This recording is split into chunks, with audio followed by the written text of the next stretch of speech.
El barrio Mbocayatú de Asunción es un extenso triángulo entre las avenidas Primer Presidente, la antigua Vía Férrea y la avenida Madame Lynch.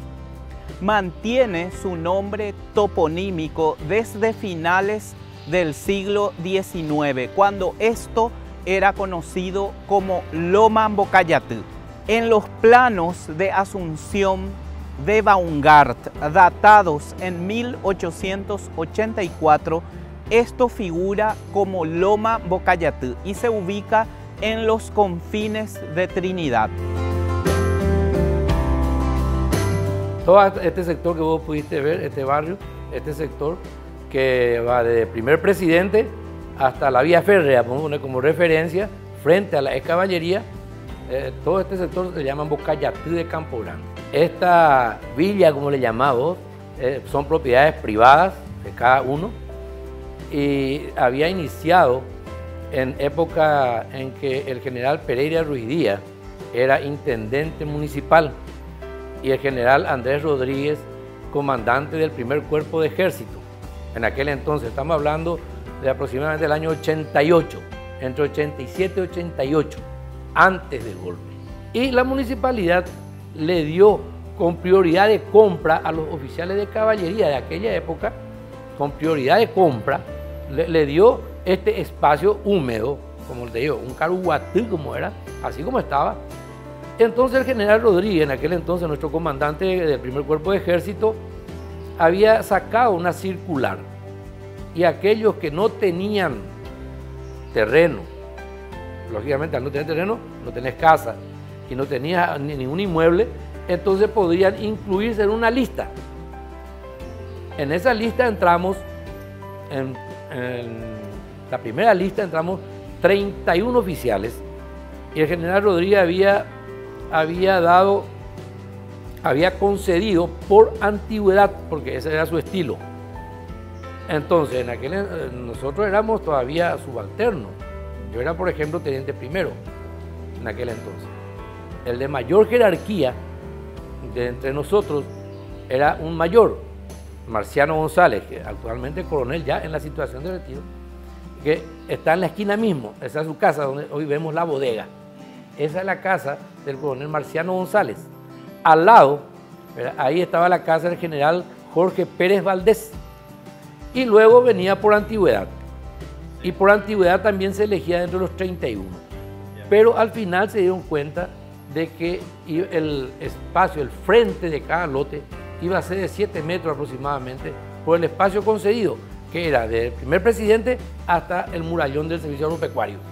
Entonces eso se disminuyó, 18 casas fueron en total, al final las asignadas y las construidas por parte de Conavi. Y nosotros quedamos endeudados, vamos a decir, en la caja de préstamos del Ministerio de Defensa y en 10 años pagamos todas nuestras casas. Y aquí estamos, a tu pregunta, sí, estamos todos los que ya éramos oficiales en esa fecha, el 2 de febrero. ¿Ustedes usaban el tren aquí? Contame un poco esa época. Sí, en la época de estudio, o sea que yo busqué muchos lugares para estudiar en Asunción, pero siempre se llenaba, entonces no sé cómo mi mamá me acompañó allá hacia Teniente Fariña y la única escuela que tenía ubicación era la Escuela República de Bolivia, la que estaba al costado de la Facultad de Odontología. Y ahí yo entré. Y me acuerdo que vino el presidente Villarroel, boliviano. Vino y nosotros le hicimos fiesta. Después de irse a los 3 días, amaneció ahorcado ese presidente en Bolivia. Sí. Y después de ahí ya me trasladé en el Colegio de la Providencia a estudiar. Todo mi estudio es ahí en el Colegio de la Providencia. Allí se recibían ya de maestra normal, ¿verdad? ¿O todavía no? No, yo no estudiaba magisterio. Mi hermana mayor, la que fue religiosa, sí. Ella estudió.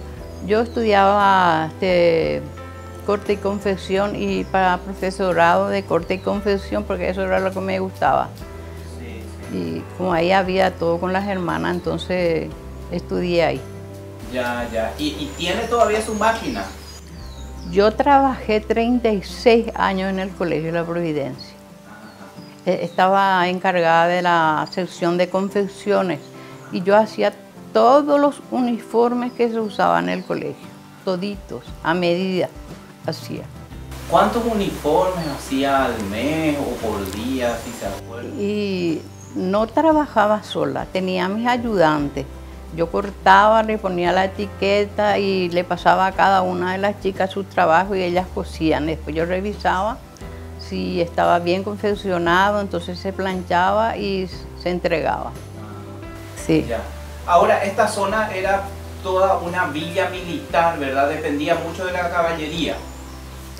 Bueno, no era tan, te voy a decir, zona militar, pero nos valíamos mucho por ello.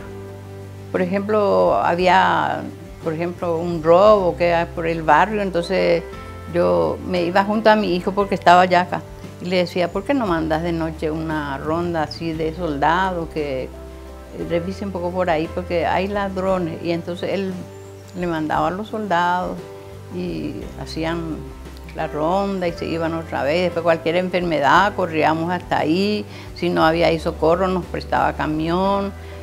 Eran muy serviciales. Eran muy abiertos. Sí, sí, así es, así es. En toda la zona de Embocayatú, como su nombre lo indica, existían extensas plantaciones de cocoteros que daban perfumadas flores y racimos de frutos. Todavía hoy, en algunos predios, se pueden observar aquellas elevadas plantas que son el orgullo de la población. Sin embargo, a la vegetación se ha sumado una gran cantidad de palmeras de todo tipo y plantaciones de pindó. Me tocó viajar en el tren, ¿verdad?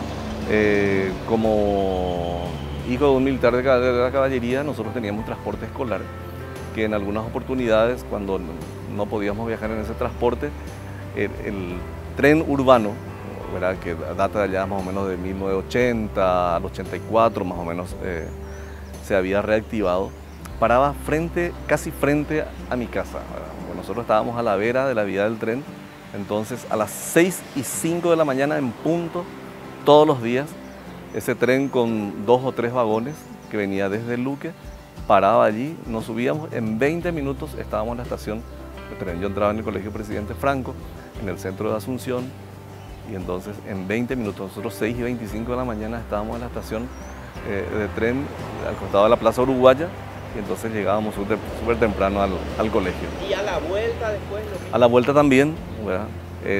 A las 12 en punto salía el tren de la estación, y para las 12:30 yo ya estaba en mi casa de vuelta. Algunos se tiraban, dice, porque disminuía la velocidad. Sí, como paraba cada 1 kilómetro, había otra parada. No, la parada anterior a la del kilómetro 9 era la del Botánico. Entonces había gente que tenía que bajarse en el kilómetro 8 y lo que hacía era el tren disminuir la marcha y la gente se tiraba, efectivamente, sí. Y había mucha carbonilla, dice, ¿te quemó? Sí, en una oportunidad me fui en la parte trasera del tren, había como una barandilla. Estaba allí cuando el tren empezó a despedir humo, y con el humo carbonillas, ¿verdad? Sí. Me quemó toda la camisa. Ya. ¿Era el guardapolvo o era una camisa? Era una camisa, pues ya estaba por el 5º, 6º curso de entonces, de lo que sería hoy la segunda y tercera de la media. Un poco la familia suya acá en el barrio es muy querida, muy conocida, ¿verdad? Sí, así es, así es. Un poco por la influencia militar acá, de que vivían todos. Por todas cosas, porque nosotros fuimos, mi papá por ejemplo fue un hombre muy trabajador, muy sencillo, y mi mamá también, y tenía una despensa y a todo el mundo le daba crédito, en fin, así que se conocía con todo el barrio. ¿Cómo se llamaban su papá y su mamá? Mi papá se llamaba Teodoro Alfaro. Ajá, ¿y su mamá? Angélica Mallorquín. Ya, ¿y cómo se llamaba la despensa que tenían ellos? No tenía nombre, Ajá. no tenía nombre. Pero estaba aquí en el barrio. Sí, acá. ¿En dónde, mamá? Allá sobre la calle que queda al costado de la calle grande, que se hizo recién. Al costado de la vía Sí, férrea. así. Ahí tenía. Ahí tenía. De la época del tren. Sí, de la época del tren. Ajá. ¿Y qué más vendían ahí en su negocio? Y en esa época, por ejemplo, había músicos en la caballería. Y eran clientes de mi mamá, todos. Entonces mi mamá, a la hora de que ellos terminaban el ejercicio que tenían que hacer diariamente, mamá le hacía empanadas, milanesas, qué sé yo, y todo el mundo tenía que venir a comer algo ahí y a tomar algo también. No, en la época de estudiante solamente lo que le puedo decir es que nosotros viajábamos en tren. A las 6:15 llegaba el tren en la estación acá y nosotros no era yo sola, hasta de limpio venía gente que se iban en el tren al colegio. Y llenábamos el tren. Y después de vuelta salía 11:30 o 12 menos cuarto de vuelta con ese. Y a veces como un suceso que nos quemaba la carbonilla del tren, nuestro uniforme. Sí. Y nos conocíamos todo lo que viajábamos en el tren, todos. Ya. Era una alegría total. Sí, muchos años yo viajé en el tren, muchos años. Sí, y mis hijos también. Ahora mismo estamos en el barrio Bocayatú de Campo Grande, figura todavía en todos nuestros títulos para tener una referencia. Distrito de Santísima Trinidad es lo que figura en los documentos. Pero también tenemos otras fuentes de que habla de que este sector es parte de Campo Grande, Bocayatú de Campo Grande, pero del distrito de Luque. Y esas son cosas que hay que ir profundizando, estudiando sobre el tema, ¿verdad? ¿Y desde qué época usted está aquí? Y hace 27 años aproximadamente. 27 años hace que nos asentamos aquí.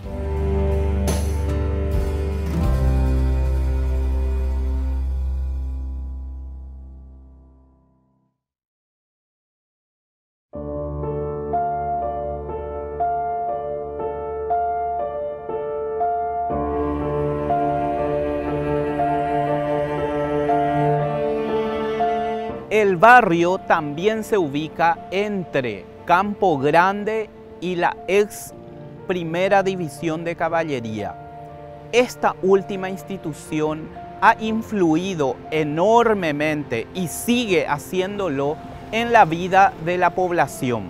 En cada procesión de la Piedad están presentes los acacarayá y las reuniones sociales giran en torno a la ex caballería. Nuestra infancia fue feliz. Fue una infancia muy feliz, vivíamos en una villa, en una cuadra donde habían 7 familias, todos más o menos de la misma generación, ¿verdad? Y entonces éramos una gran familia. Era una villa donde no había divisorias, entonces nosotros saltábamos de una casa a la otra sin ningún tipo de problemas, salvo las siestas que sí eran respetadas y eran sagradas, ¿verdad? Y dentro de la villa teníamos nuestra cancha de fútbol y un poco más hacia adentro de la unidad militar teníamos la escuela. Yo entré en la escuela de la caballería, ¿verdad? Que inicialmente se llamaba Mariscal Francisco Solano López, hasta aproximadamente en el 70 ahora sido ya por el 74, 75 se cambió a Escuela General Andrés Rodríguez. Dentro de la caballería contábamos con la escuela, con un colegio, una iglesia, una capilla, había un hospital que también prestaba atención a la gente de los alrededores, era atención básica y consultas, ¿verdad?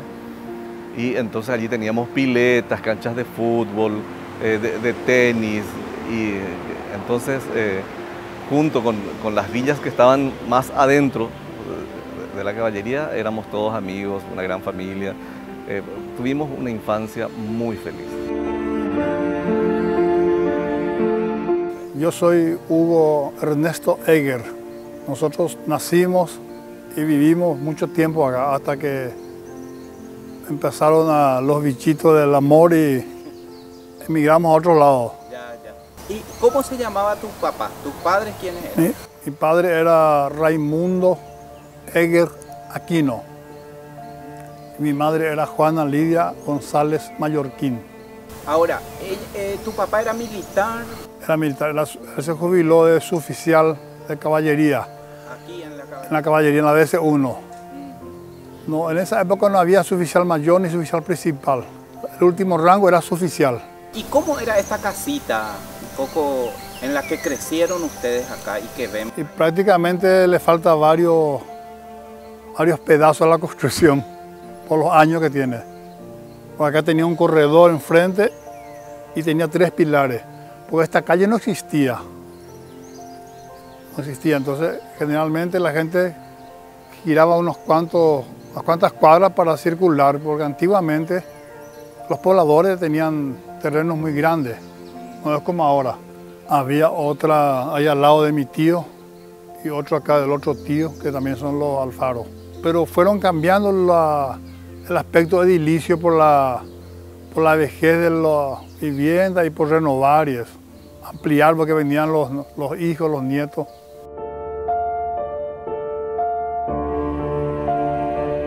Los hijos de los militares nos desplazábamos sin ningún problema por toda la unidad y en mi casa, por ejemplo, yo recuerdo que papá dejaba el uniforme a la entrada de la casa y adentro había mucha libertad, ¿verdad? Eso sí era categórico. Es cierto que el hecho de vivir, ¿verdad? En el cuartel, muchos de mis amigos tentaron la carrera militar, son militares hoy. Y a mí también me tentó la idea, ¿verdad? Pero no pudo ser y me dediqué a otra cosa. El desarrollo de la ciudad se dio gracias al cuartel, ¿verdad? En esta zona, ¿verdad? Y muchos de los militares ya pasaron a retiro ahora, ¿verdad? Compraron sus viviendas y sus casas o sea, la población vecina mínimamente es pariente de militar. Mínimamente. Si no es militar, ¿verdad? El que compró, pero vamos a hacer una salvedad. Ellos en el transcurso de su carrera compraron la propiedad, edificaron su casa, ¿verdad? No fue que se le dio ese terreno o se le cedió. Tal así que tan bueno el relacionamiento que nosotros tenemos que cuando nosotros, la gente de vecina nos avisa a nosotros cuando hay alguna situación que amerite que nosotros o pueda afectar la seguridad del cuartel, ¿verdad? Por decir, si es que va a ocurrir una manifestación o algo en la zona, acá en los alrededores, son los propios vecinos que nosotros nos avisan de que hay un problema afuera social y que nosotros tomamos las medidas para estar preparados para que si hay algún problema, algún estallido social, algún problema, nosotros siempre recibimos las informaciones de los propios vecinos, ¿verdad? Y también así nosotros siempre estamos atentos a cuando ellos necesitan del ejército, como hubo hace poco una tormenta donde muchos árboles cayeron en el barrio, ¿verdad? El ejército fue el primero que llegó, la primera institución pública que llegó ahí a asistirle a nuestros propios vecinos, ¿verdad? Entonces ese es también ahí el intercambio de confianza que ganamos con la población circunvecina, ¿verdad? Tampoco faltan las actividades deportivas que involucran a la institución militar y sobre todo se mantiene vivo el recuerdo del TREM. Y este Guapomó y el Pozo que están ahí, ¿qué recuerdos te traen? A la pucha, antes no podíamos jugar fútbol a los sábados a la tarde si no llenábamos el tambor con la bomba de agua que compró mi papá. Porque antiguamente con balde y piola se sacaba el agua y se daba agua gratis a todo el vecindario que pedía, llevaba sin problema. Porque las demás aguas eran saladas y este pozo no. Después papá se ingenió y consiguió, no sé, comprar en Cubota, ¿verdad? La bomba de agua que le dicen, con ese bombeaba y subía con el caño galvanizado y llenaba el tambor. Si llenábamos el tambor, sábado tarde libre va a ser fútbol. Si no, no hay acá. ¿Dónde jugaban? Acá a una cuadra hay una plaza que sigue todavía. O si no, en el terreno de la iglesia de la Piedad, que está a 200 metros, que era cruzando la vía que ya no existe. Que ahora está la nueva carretera ahí. Ahí se iban a jugar. Ahí jugamos los sábados de tarde. O si no, se jugaba en la placita acá, que ahora se llama Plaza Vigarenda. Porque antiguamente era dueño de todos los políticos, tenían como seccional, nos daban como plaza. Sí, eran otras épocas, totalmente diferentes a las de hoy, ¿verdad? Mucha interrelación entre los amigos, nos reuníamos, las competencias de fútbol de barrio contra barrio, o villa contra villa, y también un hecho que marcó mucho en la vida de los jóvenes, de los niños, ¿verdad? De esa época, de todo lo que era el kilómetro 9, el kilómetro 8, Mocayatí, era la iglesia de la Piedad, ¿verdad? La iglesia de la Piedad era un punto aglutinante de la comunidad, entonces teníamos muchas actividades allí, ¿verdad? Desde muy chicos, los cursillos de catecismo, para la primera comunión, para la renovación, para la confirmación, ¿verdad? Había grupos juveniles muy activos, ¿verdad? Coros juveniles, entonces eso hacía que la actividad, mucha de la actividad, ¿verdad? Se centrara en la Piedad, ¿verdad? Y allí tenías, por ejemplo, las fiestas de la Piedad, que eran en septiembre, ¿verdad? Con procesiones, grupos de monaguillos, entonces las procesiones se hacían por barrios, cada barrio se esmeraba en que luciera sus mejores galas para el paso de la Virgen de la Piedad, que es una réplica de la Piedad de Miguel Ángel, una hermosa réplica, hecha en madera, me enteré hace poco que es madera de pino de los Alpes. Entonces se centraba mucho en eso, ¿verdad? Y las actividades escolares. Teníamos en el barrio dos escuelas muy influyentes, que eran la Escuela de la Caballería y la Escuela República de Venezuela. Entonces había un poco de rivalidad entre ambas escuelas, pero era una rivalidad en ese entonces sana, ¿verdad?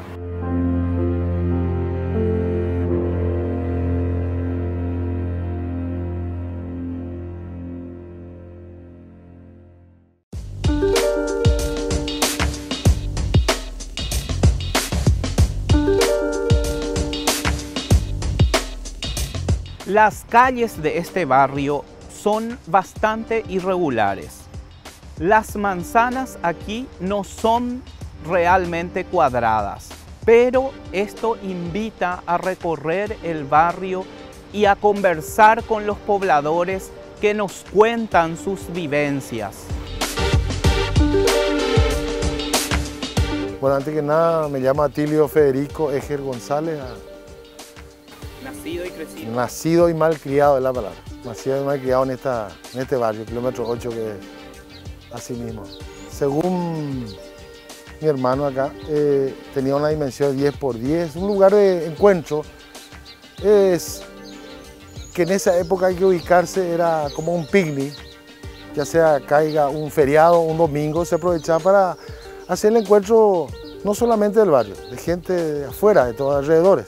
Pocas veces tuvimos las activaciones de contratar en esa época la Fórmula Quinta en vivo acá, con Bernardo Neri Fariña, algo así, y era lo máximo. Pues se acostumbraba solamente con amplificadores a tubos, con bobinas, baffles y hasta ahí, pero era un momento de diversión. O sea, el encuentro era tan espontáneo que inclusive se hacía certamen de baile, de rock, de polka, ponerle X con premio de por medio, así se manejaba. Ya, ¿y qué, por ejemplo, o sea, tenían baldosas amarillas? Sí, según se me viene a la mente, sí, eran las famosas antiguas baldosas amarillas, bien presentables, se mantenía limpio con las sillas, alrededores. Ah, y se alquilaba la silla. Se alquilaba la silla cuando uno estaba con pareja, más cosas ya lógico, la mesa. Era un mundo aparte, otra época, otra época. Y la invitación se hacía a través de bocinas, decían, ¿no? ¿Cómo contaban un poco eso? La idea era salir unos días antes, ya sea con vehículos, que se utilizaba la batería con el amplificador portátil así, y se hacía la propaganda a nivel de barrio, o voz populi, lo que es esa época. Y otra cosa es aquí mismo poner música, a la tarde noche, una forma de decirte, donde toda la gente volvía al trabajo y se informaba. Y ahí ya voz populi corría la pista El Bosque se llamaba. El gran picnic este domingo, una forma de decir con la música, en la pista El Bosque se llama. Y tenían ahí en el árbol. En los árboles exactamente se colgaban las bocinas y se apuntaba hacia la parte más poblada, una forma de decir. Y el otro al otro lado, lógico, para que pueda llegar el audio y el mensaje que va a haber picnic. Una voz. Un lindo recuerdo de juventud acá. En todo sentido, era un momento de encuentro. Aparte con mi edad, yo lo único que puedo era mirar, verle a la gente el baile, la capacidad, la destreza de ganarse un concurso de rock, porque a nivel de pareja pues así. Entonces cambiaba totalmente otra óptica era. Sí, yo recuerdo que los amigos que entraban en la escuela contaban, sí a mí me tocó vivir en varias oportunidades, que las tropas, los troperos, ¿verdad? Hatos de ganado que traían del Chaco, ¿verdad? Para llevar a la tablada, ¿verdad? Pasaban para evitar ir por la Traschaco hasta el Botánico, ¿verdad? Buscaban caminos alternativos y dentro de esos caminos alternativos estaba justamente la calle que pasaba frente a mi casa y esa calle también a 2 cuadras más estaba la Escuela República de Venezuela. Entonces de repente cuando la tropa era muy grande y entre ellos habían animales bravos, se desataban corridas y uno tenía que entrar en las casas. En una oportunidad entraron en la Escuela de Venezuela, creo que tuvieron que encerrarse todos los alumnos en las aulas. O sea, esas son las anécdotas así que se contaban de ese entonces. Después, cuando ya la comunidad empezó a crecer más, se asfaltó la calle alternativa de Madame Lins, porque Madame Lins, el asfaltado iba hasta frente mismo a la caballería y después ya era camino de tierra. Cuando se asfaltó el tramo que une Madame Lins con la Traschaco, entonces allí dejaron de pasar las tropas, ¿verdad? Y por supuesto ahora mis amigos cuentan que siguen viviendo en el barrio, que la que cambió totalmente la vida es la autopista Ñuguazú, que dividió la comunidad en 2 mitades casi sin conexión hoy día. La abuela Ascensión Sosa, que vivía en este lugar en aquellos tiempos con sus 6 hijos, eran vecinos acá de Trinidad, de los familiares, los padres del coronel Rafael Franco. Cuando el coronel Rafael Franco quedó detenido en esta unidad, se acercaron los familiares del coronel Franco y trajeron encomiendas. Inclusive tengo un tío mío, el señor Emigdio Ortiz Sosa, ya hoy finado, ¿verdad?, que le llevaba frutas y algunas encomiendas de este lugar al coronel Franco, ya en aquellos tiempos detenido en el parque de guerra. Sí, el coronel Benítez Vera agarró el mando de la primera división con la creación de la división de caballería en los primeros años de la década del 40, ya cuando se creó la primera división de caballería en los cuarteles acá de Campo Grande, y él inició la construcción de la villa militar. Este carnet es un carnet que le acreditaba al tío Emigdio, ¿verdad?, que prestó servicios en la primera división de caballería, primer cuerpo de ejército, en defensa del orden y de la legalidad. Emigdio Ortiz Sosa, el año 1947. Era un carnet que le proporcionó en aquella época los dirigentes de la Junta de Gobierno. La herradura y la cruz que tienen las puertas, ¿qué significa eso? Generalmente traía suerte. Y otros decían para que no entre no solo los ladrones, sino malos espíritus, gente con mala onda o con que tengan, digamos, una maldad hacia ciertas personas. Se respetaba mucho la cruz, que es el símbolo del cristianismo, claro, en la puerta. Y la herradura, que por la suerte. Y también tenía algo que ver con la caballería también. Sí, porque él era de caballería. Mi padre, que se jubiló de su oficial, luego falleció, era de caballería. Pero se comentaba que en la guardia urbana, sobre caballo, a cualquiera recorría y o le daba latigazo o le llevaba preso. Entonces cuando veían, se escondían todo, ¿verdad? Y en esa época no había ni luz. No había luz y no había menos la tecnología que hay ahora en electrónica, ni televisión había. Radio solamente.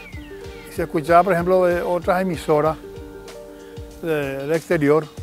Los vecinos mal informaban ya y te decían que usted estaba escuchando radio del comunismo. Era prohibido escuchar onda corta en las radios antiguas. Porque enseguida había los famosos que le decían piragüe. El existir existía, porque ellos cómo se enteraban que fulano escuchaba radio a la noche. Que llevaban presos. Un tío mío que tenía fábrica de embutidos hizo pedido de pimientas y comino de Argentina para usar en la especie, con los condimentos de su carne de cerdo, eso. Y le agarraron preso porque le avisaron que llegó su pedido. Y pensaron, ya llegó a la pimienta y el comino, le dice, ¿verdad? En clave. Y pensaron que era droga. En esa época ellos veían comunistas por todos lados, terroristas por todos lados. O estás con nosotros o estás en contra de nosotros, una cosa así era. Le llevaron preso y después, cuando se confirmó que era especie de pimienta y comino, le largaron otra vez. Y un poco la cruz y la herradura hacía que se identificara esa casa. Y sí, para que no haga atropello, digamos, a pesar de que igual había.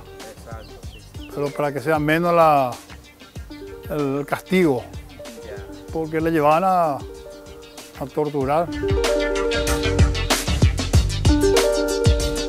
Sí, por lo que conozco, la propiedad era de la familia Barbero. Ellos donaron esa propiedad para la construcción de un templo. Ese templo fue construido allá por 1952 al 56, creo que en 4 años se terminó, ¿verdad? Es una iglesia imponente, muy linda arquitectura, tiene una imagen de la Piedad muy bella. Hoy día tiene un hogar de ancianos, de ancianas, su propio cementerio. Y también es la primera iglesia consagrada del Paraguay y es una parroquia que hoy ha extendido, digamos, su influencia a nuevos barrios que se han creado un poco más hacia Trinidad. O sea, en realidad nosotros compartíamos mucho la villa donde vivíamos, que era el cuartel general, ¿verdad? Entre ellos, y después saliendo de allí estaban los Balinotti, los mellizos, Juan Alberto y Juan Vicente, que fueron mis compañeros de escuela.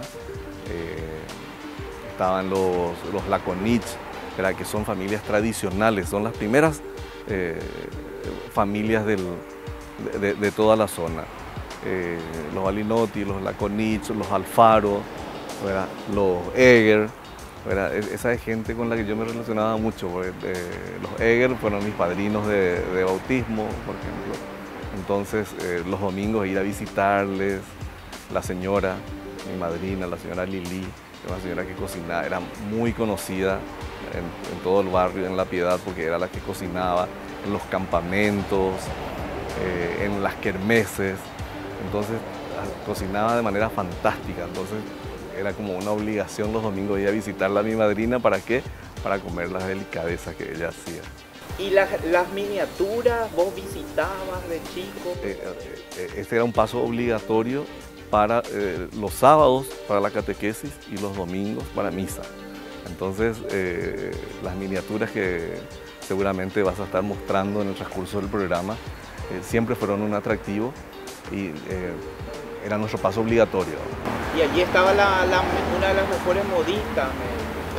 Sí, la dueña de la casa era la famosa ñacuca, una señora de alta, una modista de alta cultura, que yo recuerdo que gente del centro de Asunción venían hasta la casa para hacerse los vestidos de gran soirée. El Eger, que fue tu abuelo. El que llegó a Paraguay. El que llegó primero se llamaba Simón Eger.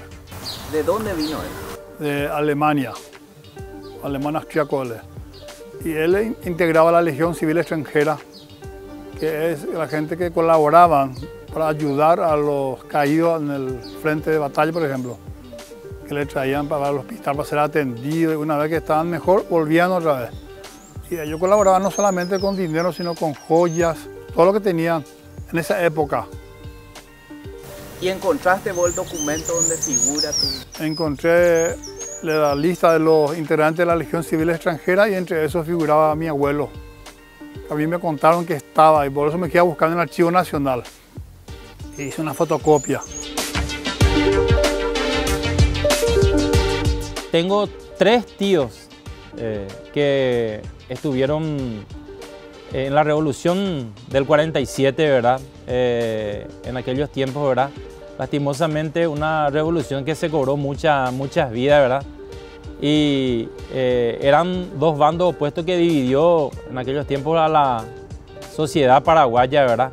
Y mis tíos Emigdio, mi tío Pablo y mi tío Reinaldo Ortiz Sosa, los 3 se alistaron a las órdenes del gobierno, ¿verdad? En aquella época, y estuvieron en el frente. Uno de mis tíos estuvo por la zona sur y el tío Reinaldo y el tío Pablo estuvieron en la zona de Puerto Guampomó, en la zona de San Pedro, en el límite con Concepción.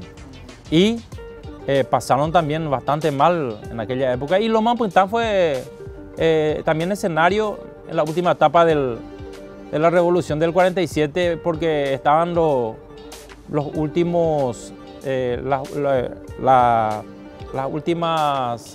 los últimos retenes de lo que era la defensa de Asunción. Se ubicaron acá sobre donde hoy es la ruta Traschaco, en la zona justamente del desvío RC4 y la zona de la comisaría acá de la comisaría 22, que estuvieron en la defensa de Asunción cuando eso. Los cuarteles de caballería, especialmente la primera división de caballería, formó una línea de defensa desde el río Paraguay hasta Luque, hasta la zona de Villeta. Y lograron retener en aquellos tiempos el avance de los revolucionarios de Concepción.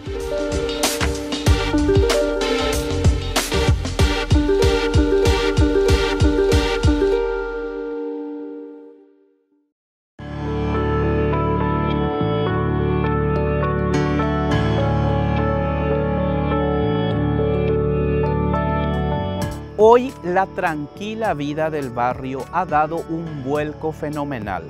Desapareció la antigua vía férrea y en su lugar se formó la autopista Ñuguazú.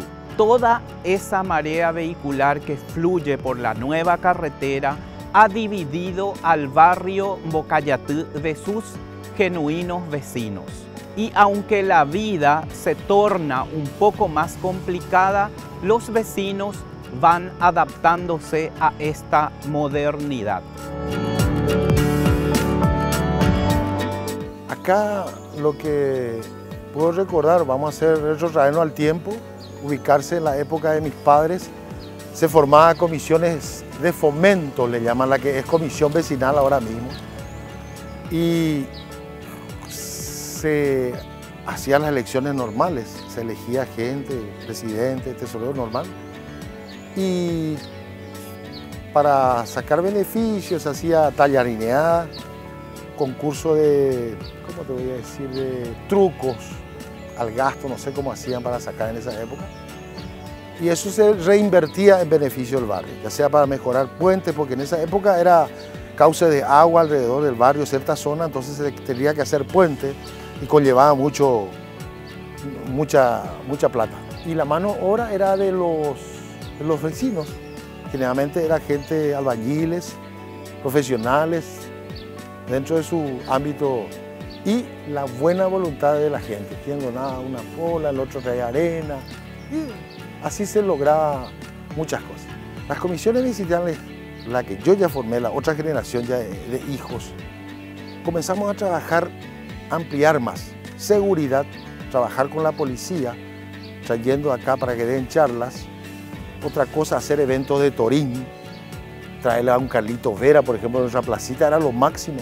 Logramos, trajimos en esa época al grupo 3G, un grupo de música ya más moderna, y se reunía la gente. El torín era lo máximo, atraer y reinvertir en el barrio. Eso significa la lumínica, la red para pintar todas las plazas, la parte de juego, los arcos y inclusive no puedo dejar olvidarme, la entrada que está acá frente a la Asunción Boat Club era tan estrecho que uno venía hacia el centro y la gente no sabía que había un puente ahí. Entonces estaba mal el puente ubicado, tuvimos que ampliar y eso fue un logro grande, pues ahí ya teníamos otras clases de gente, arquitectos, albañiles, y ese día fue tan especial que todo el mundo nos vio trabajando y salió a apoyar. Inclusive había gente que, la que entraba ahí en el puente, se le explicaba por qué y ya depositaba una suma X. Con decirte que terminó con una asada de A y una farra de la Gran 7, ya después terminaba. Eso es grande. En realidad no podría hablar con mucha propiedad seguramente sobre el tema, por el hecho de que los tiempos han cambiado mucho.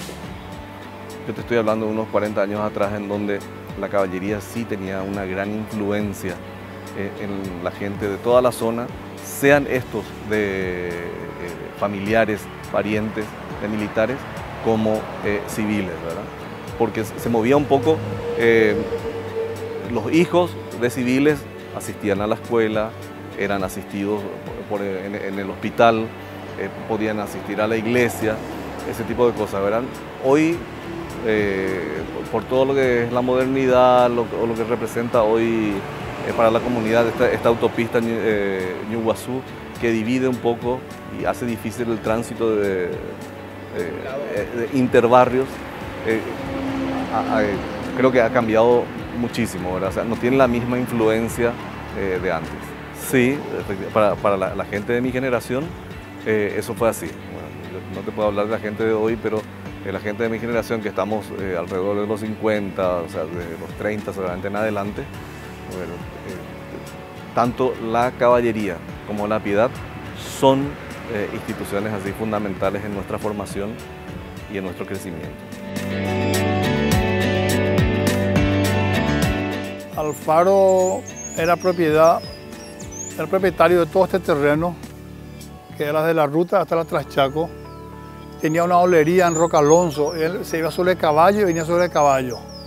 Y a veces venía cansado, tan cansado que se dormía mi abuelo encima del caballo, igual hacía llegar al caballo y entraba en la casa que le pertenecía. Y yo venía cansado, igual el caballo sabía el camino. Tenía una olería, una fábrica, entonces ellos hacían, en la época aprovechaban para traer la arcilla negra y hacían ladrillo para vender. ¿Trabajaban mucho en eso? Sí, trabajaban mucho en ¿Él eso. era tu abuelo materno? Sí, Por el lado materno. el lado materno. ¿Cómo se llamaba él? Teodoro Alfaro. ¿Él sí ya era paraguayo o también? Sí, paraguayo. Es el abuelo del que cayó en el golpe de Stroessner. De Ramos Alfaro. Ramos abuelo de Ramos. Sí, Ramos Alfaro. Entonces Ramos Alfaro es tu tío. Sí, Claro, el mayor. es mi primo hermano de Ramos Alfaro. Y un poco esta casita ustedes preservan, le tienen mucho afecto. Y la verdad que sí significa muchas cosas, pero el valor sentimental a veces es más que la parte monetaria, ¿verdad? Pero tarde o temprano tiene que venderse esta propiedad. Y la verdad que nosotros no queremos, pero los impuestos están avanzando cada día más en la capital y le hace correr a la gente de escasos recursos, buscando un lugar donde es más accesible, ¿verdad? Porque allá también en la otra esquina estaba la casa antigua, y ya de viejo se cayó todo. Se hizo uno nuevo al lado.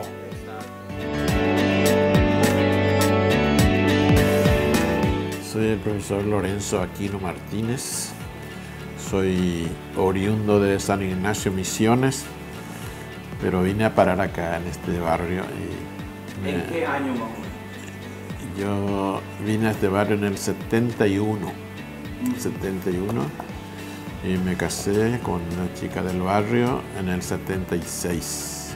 El barrio se llama Bocayatí. Bocayatí, sí. ¿Usted está recopilando la historia del barrio? Sí, con relación a eso, había en la Municipalidad de Asunción, la Dirección de Cultura, una señora, se llama Meme Perazo, y ella tenía, dicen que un proyecto de hacer memorias de la ciudad, y entonces nos reunió una serie de referentes de todos los barrios de Asunción y nos capacitó, digamos, para hacer eso. Lastimosamente no salió el proyecto, pero yo me quedé con la idea de alguna vez, y esto es lo que yo empecé a hacer, sí, memorias de mi barrio de Bocayatí, pero que ahora justamente haciendo la recopilación de fotografías que tengo en un pendrive y desarrollando eso, yo pienso que a lo mejor sale. Finalmente. ¿Cómo comienza esa historia que usted cuenta en ese libro? ¿Cómo arranca? ¿De qué época? ¿De la Piedad? No, la de Bocayatí primero. Esto hace poco nomás, hace menos de 10 años. ¿Pero qué cuenta? ¿Desde qué punto usted arranca la historia? Y desde el origen de su nombre, el plano del barrio, las calles que contiene, ¿cómo se llama? El proyecto en sí. Después ya vienen los antecedentes. Y después están acá está. Origen de su nombre, características del barrio, las actividades de los habitantes del barrio, vías de comunicación en aquella época hasta ahora, instituciones asentadas en el barrio, principales calles y plazas, familias tradicionales, estampas de ayer que han quedado grabadas en los habitantes del barrio. Ya. Sí. ¿Y cuál es el origen, si nos puede contar, cuál es el origen del nombre de este barrio? ¿Por qué le llaman Bocayatí? Y por la abundancia de cocoteros. Así es como en la época colonial. En la época, sí, desde hace muchísimo y hasta hace poco. Para construir esta casa nuestra, por ejemplo, nosotros tuvimos que sacar unas cuantas plantas de cocoteros, todavía. ¿Y quedan en el barrio así? Sí, todavía hay cocoteros, sí, todavía hay cocoteros. Esto era luego la antigua Loma Bocayatí, ¿verdad? Y sin Bocayatí siempre se conocía así. Desde que, como le digo, yo no soy originario del barrio, pero hasta donde yo pude averiguar, siempre se llamó así. Ahora mismo hay mucha tranquilidad. De repente aparece casos así de robos de personas que bajan del bus a la noche, lo que sea, que pocas veces ocurre y llama la atención. Pero aparte de eso, es un barrio muy tranquilo, es gente muy buena, trabajadora, bien, no tenemos ese ruido y más cosas. Lo que acá hay que resaltar es la parte de la autopista nueva que vino a dividir el barrio. Porque si uno se ubica geográficamente acá, el barrio se dividió en dos. Tenemos la iglesia a la derecha, tenemos la escuela y ciertas cosas, y la otra gente que está al otro lado no puede venir a la caballería ni entrar a la parte de hospitales. Son cosas que, bueno, ¿cómo diría? Los nuevos proyectos vienen a traer secuelas, así mismo. Son los viaductos peatonales, no previeron, porque el desnivel es muy alto, casi una altura de nivel, una persona ya de edad, con silla de ruedas, es imposible subir con una altura de ese desnivel de esa forma. Al salir una persona con silla de ruedas y querer cruzar al otro lado, es imposible. ¿Me entiendes? Son secuelas para personas de edad, con muletas, con bastones podrizas. Y falta de conciencia de nosotros, los papás y hablarle a los hijos que hay que utilizar la cosa peatonal. Ahora más se utiliza para otros fines. Motoqueiros pasan ahí, hay asaltos, hay todas esas cosas, y en cuanto a eso podemos hablar. Y las secuelas de lo que fue esa construcción de la Ñuguazú. Nuestras calles, si vos te fijas, hermosas calles teníamos, lindo empedrado teníamos. Lo que pasaba, las máquinas eran tan pesadas que vinieron a destruir todo y dejaron así como está. Si vos te fijas más adelante vas a ver, esas son las cosas negativas que podemos resaltar.